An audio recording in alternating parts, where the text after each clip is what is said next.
இன்னைக்கு எபிசோட்கான மூணாவது ப்ரோமோல விஜய் சேதுபதி எடுத்து வந்து திவாகர் எவிக்டட் அப்படின்னு சொல்லிட்டு அந்த கார்டை காமிக்கிறாருல, இதுதான் ஃபர்ஸ்ட் டைம். இது வரைக்கும் பாத்தீங்கன்னா யாருக்குமே இந்த மாதிரி வந்து கார்டை எடுத்துட்டு வந்து ப்ரோமோலயே காமிச்சது இல்லை. அதாவது ஷோல காமிக்கிறது வேற, ப்ரோமோலே இந்த மாதிரி காமிச்சது இல்லை. ஸோ டேரக்டா திவாகர் நீங்க எவிக்டட் அப்படின்னு சொன்ன உடனே அங்க ஒரு பெரிய அதிர்ச்சி, கடல் அலைகள் ஸ்தம்பிக்குது, பறவைகள்லாம் அப்படியே நிக்குது. பார்வதி பாத்தீங்கன்னா மனசு அப்படியே ரெண்டு துண்டா உடஞ்சிருச்சு அப்படின்ற மாதிரி தான் சொல்லணும். ஏன்னா அண்ணன் அண்ணன் அண்ணன் சொல்லிட்டு இருந்தாங்க. அப்படிப்பட்ட அண்ணனுக்கு பாத்தீங்கன்னா வெண்ணையை தடவை வெளியே அனுப்பணும்னா பார்வதியில கண்டிப்பா ஏத்துக்க முடியாது, நம்மளுக்கே தெரியும்னு வச்சுக்கோங்க. சோ அவங்க அழுவுறத பார்க்கும்போது உண்மையிலே கொஞ்சம் ஃபீலிங்கா தான் இருக்கு. என்னதான் இருந்தாலுமே ஆக்சுவலா இவங்க ரெண்டு பேரும் பண்றது வந்து நிறைய அட்ராசிட்டி தான் வச்சுக்கோங்களேன். இருந்தாலும் இவங்க ரெண்டு பேருக்குள்ள ஒரு அண்ணன் தங்கச்சி அப்படின்ற ஒரு விஷயம் வந்து இருந்தது. அது சில இடத்துல திவாகர் கொஞ்சம் ஓவர் டூ பண்ணிருக்கலாம், இல்லன்னு நான் சொல்ல வரல. இருந்தாலும் பாத்தீங்கன்னா யாராவது ஒரு அது அப்பப்ப சண்டை போடுங்க, ஒரு வாரத்துக்கு ஒரு தடவை சண்டை போடுவாங்கன்னு வச்சுக்கோங்களேன். இருந்தாலும் உடனே போய் சேர்ந்துட்டு திருப்பி பழைய மாதிரி பேச ஆரம்பிச்சிருவாங்க. ரெண்டு பேருமே ஒருத்தருக்கு ஒருத்தருக்கு சலச்சவங்க இல்லை அப்படின்ற மாதிரி இருந்தாங்க. ஸோ அப்படிப்பட்ட ரெண்டு பேர்ல வந்து ஒருத்தர் போறாங்க அப்படின்னா கண்டிப்பா இன்னொருத்தரால தாங்கவே முடியாது. நான் சொன்னல திவாகரை யாராலையும் பிரேக் பண்ண முடியாது அப்படின்னு. இன்னைக்கு பாருங்க எவிக்ஷன் கார்டை எடுத்து காமிக்கிறாங்க. ரொம்ப அசால்ட்டா பாத்தீங்கன்னா ஃபேஸ் பண்றாரு, சிரிச்சுக்கிட்டே பாத்தீங்கன்னா அவரு ரொம்ப கேஷுவலா இருக்காரு. பார்வதி அழுதுட்டு இருக்கும்போது சே இதுக்கெல்லாம் எதுக்கு அழுகுற அப்படின்ற மாதிரி அவர் சொல்றாரு. அங்க பார்வதி ஆப்போசிட்ல இருந்து இதுக்கப்புறம் நீ இல்லாம நான் என்ன பண்ண போறேன், நான் இருக்கேன் நீ போற அப்படின்ற மாதிரி அவங்க தான் கதறி கதறி அழுகுறாங்க. எனக்கு இந்த ப்ரோமோ பார்க்கும்போது கிளியரா தெரியுது, கண்டிப்பா அடுத்த ஒரு நாள் பார்வதி வந்து ஃபுல்லாவே டவுனா தான் இருக்க போறாங்க. கண்டிப்பா அக்செப்ட் பண்ண முடியாதுங்க. ஏன்னா ஒரு நாள் கிட்டத்தட்ட 40 நாள் ஒருத்தர் வந்து பாத்தீங்கன்னா பில்லர் மாதிரி கூடியே இருந்திருக்காரு. ஏன்னா பார்வதிக்கு இப்ப கமருதினும் இல்ல, கமருதினும் பாத்தீங்கன்னா அரோரா தட்டின்னு போயிடுச்சு அப்படின்ற ஒரு காண்ட்ல பார்வதி இருக்காங்க. ஸோ அப்படி இருக்கும்போது ஆப்வியஸா இப்ப கூட ஒரு ஆள் இல்லையே அப்படின்ற ஒரு ஏக்கம் வந்து பாத்தீங்கன்னா பார்வதி கண்டிப்பா இருக்க தான் போகுது. அவங்க கேமையும் எனக்கு தெரிஞ்சு அதை அஃபெக்ட் பண்ணும் தான் நினைக்கிறேன். என்னோட கெஸ்ட்ல சொல்றேன் அஃபெக்ட் பண்ணும் தான் நினைக்கிறேன்னு வச்சுக்கோங்களேன். இருந்தாலும் திவாகர் போகும்போது பாத்தீங்கன்னா அவ்வளோ போல்டா போறாரு. எனக்கு அதை பார்க்கும்போது பார்வதி நீ இதுக்கெல்லாம் எதுக்கு அழுவுற அப்படின்ற மாதிரி கேஷுவலா எல்லாருக்கும் டாடா சொல்லிட்டு வெளியே வந்து ஸ்டேஜ்ல விஜய் சேதுபதி கிட்ட அங்கேயாவது கொஞ்சம் ஃபீல் பண்ணி பேசுவார்னு பார்த்தா மனுஷன் சொல்றாரு பாருங்க, திவாகர் என்கிட்ட ஏதாவது சொல்லணுமா அப்படின்னு விஜய் சேதுபதி கேட்டோன்னே இல்ல சார் எனக்கு விஜய் சேதுபதி மாதிரி நடிப்பீங்க அப்படின்னு நம்ம சில பேர் விஜய் சேதுபதி செதட்டாரு. ஐயா யாரியா நீனு கூப்பிட்டு வச்சு பார்த்தீங்கன்னா அவரே முத்தம் கொடுத்து அமுச்சு விட்டாரு. ஸோ என்னதான் இருந்தாலும் விஜய் சேதுபதியும் சில இடத்துல திவாகரை ரசிச்சிருப்பாரு. அதாவது எப்படி சொல்றதுன்னா அவரோட ஒரு ஃபன்னு, அவர் ஃபேஸை பார்க்கும்போது சில இடத்துல சிரிப்பு வந்ததுங்க, நம்மளே ஒத்துக்கணும். எக்ஸாம்பிளுக்கு அந்த கானா வினோத் திவாகர் ரெண்டு பேரும் பார்த்தீங்கன்னா ஒருத்தருக்கு ஒருத்தர் பார்த்தாங்களே அந்த 10 செகண்ட் உண்மையா சொல்லுங்க, அதை பார்க்கும்போது உங்களுக்கு சிரிப்பு வந்ததா இல்லையா? அதாவது திவாகர் மேல இருக்க அந்த குற்றச்சாட்டுகள் ஏதாவது ஓரம் வச்சுட்டு அந்த வீடியோ மட்டும் கொஞ்சம் யோசிச்சு சொல்லுங்களேன். அந்த வீடியோ எத்தனை வாட்டி பார்த்தாலும் சிரிப்பாக தான் இருக்கும்.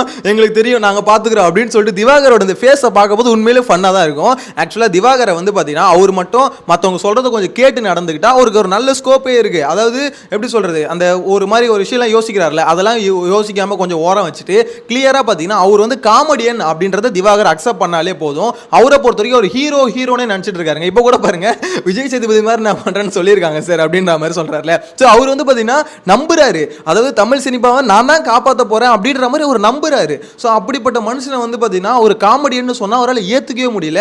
ஸோ இதுக்கு இந்த வீட்டுக்குள்ளேயே ஒருத்தவங்களால புரிய வைக்க முடியலன்னா வெளி உலகத்தில் கண்டிப்பாக அவருக்கு வந்து யாரும் புரிய வைக்க முடியாது அப்படின்றதான் உண்மை. ஆக்சுவலாக என்னதான் ட்ரை பண்ணாலும் சரி, ஏன்னா பிக் பாஸ் மாதிரி ஒரு வீட்டுக்குள்ளே வேற வழியில் தப்பிச்சு ஓட முடியாது அப்படின்ற ஒரு வீட்டுக்குள்ளேயே பார்த்தீங்கன்னா உட்கார வச்சு அத்தனை பேர் சொன்னாலுமே அந்த மனுஷனுக்கு நம்ம வந்து ஓகே காமெடினா ஏன் இருக்கக்கூடாது அப்படின்ற மாதிரி யோசிக்க முடியல. ஃபுல் அண்ட் ஃபுல் ஹீரோ அப்படின்ற மாதிரி தான் நினச்சிட்டு இருக்காரு. பார்க்கலாம், திவாகர் இது சொல்ல முடியாதுங்க. இது அதாவது திவாகர் மாதிரி ஆளுங்களை வந்து நம்ம வந்து ட்ரோல் பண்றோம், கலாய்க்கிறோம். திடீர்னு பார்த்தா பார்த்தீங்கன்னா பிக் பாஸ் வந்துட்டாரு. ஸோ இது நாளை பின்ன திடீர்னு பார்த்தீங்கன்னா படத்தில் நடிக்கிறாங்க நான் தாங்க ஹீரோ அப்படின்ற மாதிரி அனௌன்ஸ்மெண்ட் கொடுக்கறதுக்கு வாய்ப்பு இருக்கு. யாருக்கு தெரியும், அந்த அதிர்ச்சியெல்லாம் நம்ம பார்க்க தான் போறோம். எனிவேஸ் ஆனால் இந்த வீட்டுக்குள்ள பார்த்தீங்கன்னா திவாகர் வெளியே போனதால கண்டிப்பாக 2 பேர் ரொம்பவே கஷ்டப்படுவாங்க. அதில் ஒன்று வந்து பார்வதி. என்ன ப்ரோ 2 பேர்னா இப்போ இன்னொருத்தர் யாரு அப்படின்னு கேட்டீங்கன்னா கானா வினோத் தான். ஆக்சுவலாக கானா வினோத் வந்து பார்த்தீங்கன்னா ஒரு 100% கவுண்டர் போட்டிருக்காருன்னு வச்சுக்கோங்களேன். அந்த கவுண்டரில் 90% கவுண்டர் யார் மேலனா கண்டிப்பாக திவாகர் மேல தாங்க. தர்பீசேன்னு சொல்லிட்டு காலையிலேருந்து எந்திரிச்சதுலேருந்து நைட்டு தூங்குற வரைக்கும் பார்த்தீங்கன்னா பார்வதி கூட திவாகரை வந்து இந்த அளவுக்கு கூப்பிட்டுருப்பாங்களா என்னன்னு தெரியல. ஆனால் இவர் தான் பார்த்தீங்கன்னா அதிகமாக கூப்பிட்டுக்கிட்டே இருப்பார். அதிகமாக பார்த்தீங்கன்னா சண்டை போடுறது கலாய்க்கிறது எல்லாமே கானா வினோத் தான். ஸோ கானா வினோத்தோட கேம் பிளே பார்க்கறது தான் இதுக்கப்புறம் நான் காத்துக்கிட்டு இருக்கேன். ஏன்னா யாரை சூஸ் பண்ண போறாங்க அப்படின்ற மாதிரி பார்க்கறதுக்கு. ஏன்னா இப்போ திவாகர் இடத்த வேற ஏதாவது ஒருத்தர் ரீப்ளேஸ் பண்ணி அவனுக்கு கானா வினோத் கவுண்டர் போடுறதுக்கு அதில் சில பேர் சொல்லிட்டு இருந்தாங்க, ப்ரோ பிரஜனை சூஸ் பண்ணா எப்படி இருக்கும், கானா வினோத்தும் பிரஜனும் கவுண்டர் போட்டு இந்த மாதிரி இருந்தால் எப்படி இருக்கும், வெட்டு குத்தாயிடும் கொலை குத்தமாயிடும், கண்டிப்பாக எவனோ ஒருத்தர் அடிச்சுக்கிட்டு செத்துருவானுங்க. திவாகர் மாதிரிலாம் வேற யாரும் இருக்க முடியாது. ஏன்னா திவாகர் வந்து பார்த்தீங்கன்னா சண்டை போடுற மாதிரி வருவார், அடிக்கிற மாதிரி வருவார். ஆனால் அடுத்த ஸ்டேஜுக்கு வந்து திவாகரால் போக முடியாது அப்படின்றது அவருக்கும் தெரியும். ஆனால் பிரஜன்லாம் அப்படி இல்லை. அது வந்து பார்த்தீங்கன்னா பேப்பர் ரவுடி மாதிரி தான் இருக்கு. திடீர்னு பார்த்தீங்கன்னா எப்படி சொல்றது, திடீர்னு ஏதாவது ஒரு உக்கிரமாக ஏதாவது பண்ணிட்டாப்லனா இல்லை கானா வினோத் ஏதாவது பண்ணிட்டாருன்னா ஸோ திவாகர் மாதிரி ஒரு காம்போ வந்து கானா வினோத்துக்கு செட் ஆகிறது ரொம்ப கஷ்டம். அதனால தான் சொன்னேன் கண்டிப்பாக 2 பேர் ஃபீல் பண்ணுவாங்க. அதில் ஒன்று பார்வதி ஆப்வியஸாக ஃபீல் பண்ணிட்டு இருக்காங்க, ரெண்டாவது வந்து பார்த்தீங்கன்னா கானா வினோத்.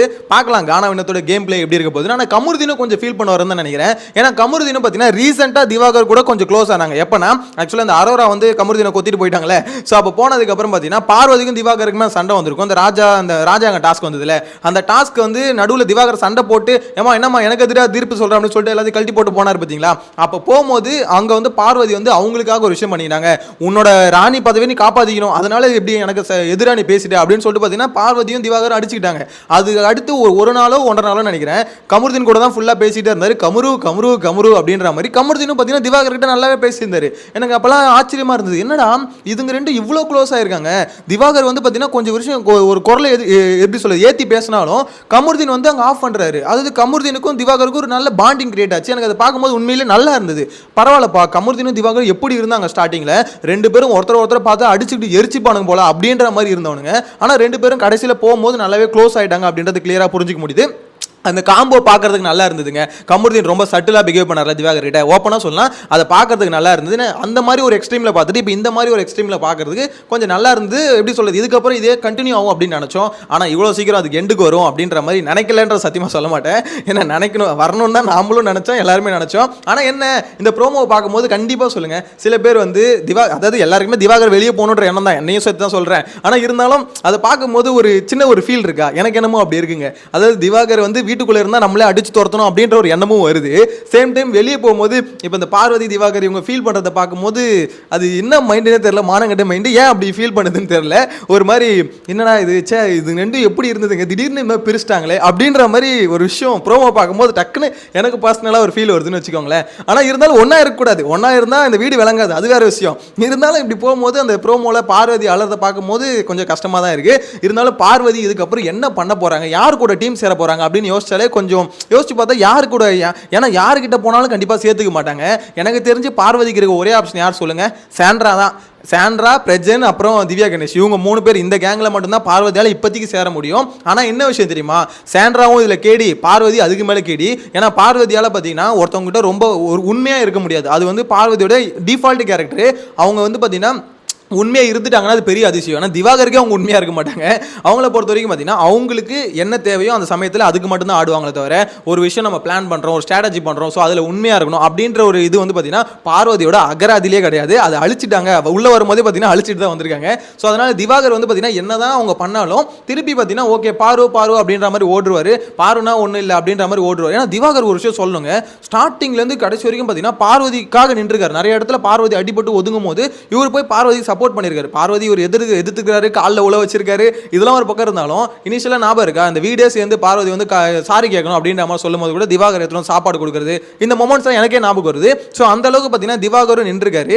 எனிவேஸ் இதுக்கப்புறம் பார்வதிக்கு திவாகர் மாதிரி ஒரு ஆள் கிடைப்பாங்களா அப்படின்றது கஷ்டம் தான். ஏன்னா ஒரு நல்ல சிறந்த சொம்பா இருந்தார் பார்வதிக்கு, அதனால தான் அவர் வெளியே போனாருன்றது இன்னொரு காரணம். ஏன்னா அந்த தனியாக இருந்தால் கூட ஓரளவுக்கு பார்த்தீங்கன்னா இவ்வளோ கேஸ் வாங்கிருக்க மாட்டாரு.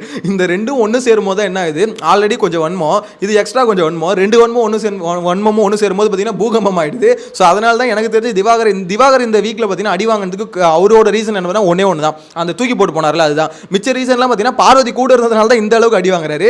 எனிவேஸ் இதுக்கப்புறம் பார்வதி யார் கூட சேர போறாங்க, யார் கூட சேர்ந்து அடி வாங்க போறாங்க அப்படின்றத வெயிட் பண்ணி பார்க்கலாம். நீங்க என்ன நினைக்கிறீங்க திவாகர் எவிக்ஷனை பற்றி, அந்த கார்டு எடுத்து வந்து முதல்ல ப்ரோமோல காமிக்கிறது இதெல்லாம் புதுசாக இருக்கு, எதுக்குடா இந்த மாதிரி காமிச்சிங்க அப்படின்ற மாதிரி தான் இருக்கு. உங்களோட கருத்து கமெண்ட்ல மென்ஷன் பண்ணுங்க. நெக்ஸ்ட் வீடியோல மீட் பண்ணலாம். Bye by.